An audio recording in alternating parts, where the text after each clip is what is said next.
Indeed, when we think about the difference between dictatorship and democracy, one of the most important differences is voice, the ability to express one's thoughts freely.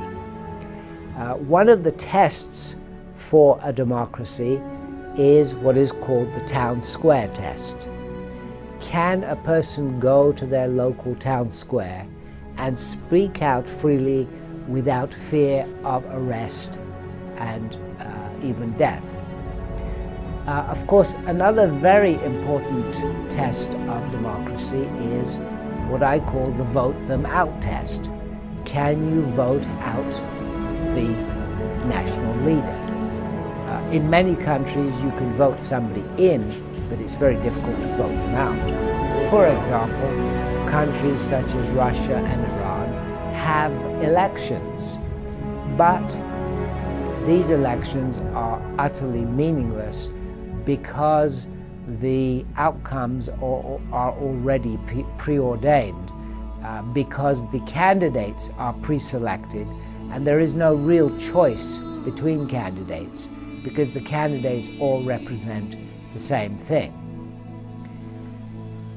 Another feature of the movement from dictatorship to democracy is the ability of people, ordinary people, to participate in elections and decide the leadership. Ladies and gentlemen, this foolishness about who you like and who don't like and who get this and who don't get that, and so long you tear, you don't get nothing else. What foolishness is that, ladies and gentlemen? In traditional psychology, there has been a great deal of research on leadership, and particularly in the case of dictatorships, the focus has been on the personality of the dictator. And I have embarked on a mission to meet with every single public officer in Dominica. And I met with the junior clerks, ladies and gentlemen. And I heard Thomas later tell me, stop meeting them. My brother, I run things in Dominica, ladies and gentlemen.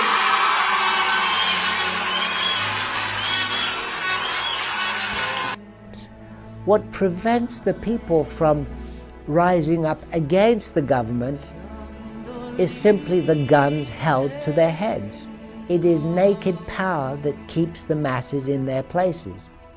However, ideology does have a very important role in dictatorship.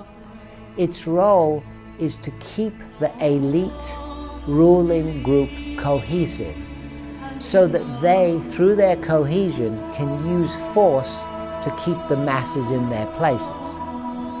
So the role of ideology in dictatorships is a very important one.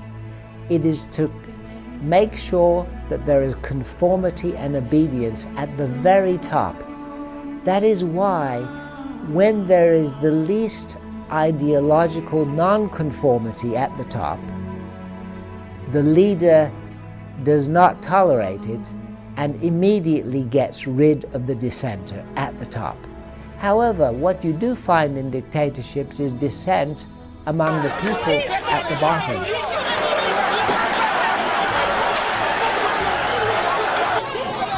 Okay, police officer, with a chainsaw almost injured a few people, and the demonstration get violent.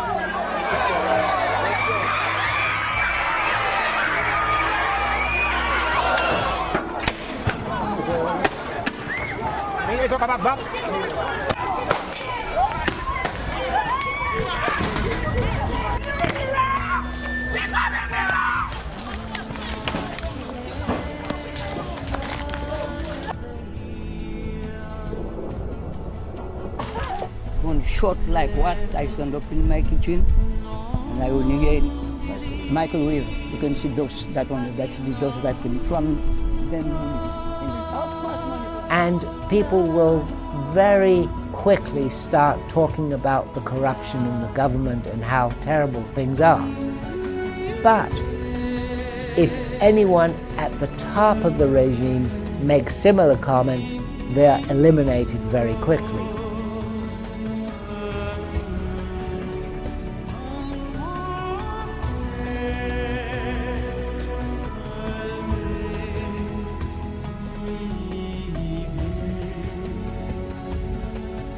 There is no inevitability to historical development. It is not inevitable that we are going to move towards more openness.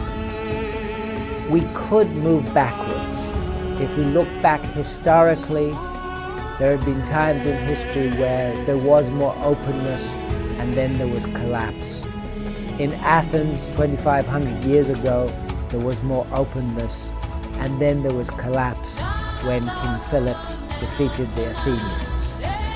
The Romans had a period of greater openness and some democracy, and then they went back into tyranny. More recently, Germany was a democracy and it went into the Nazi era and tyranny. In recent years, we've had a number of countries where there was greater openness, and now we've had more backward movement into tyranny.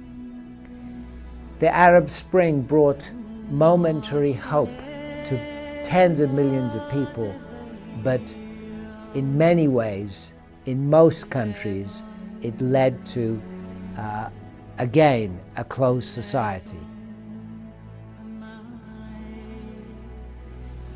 We must not assume that there is an inevitable march forward. The struggle for openness and democracy is a struggle that requires conscious effort, and it requires conscious effort particularly in Western societies where we have not yet achieved actualized democracies. So the movement is not inevitably forward, and it requires conscious effort to reach, to become more open.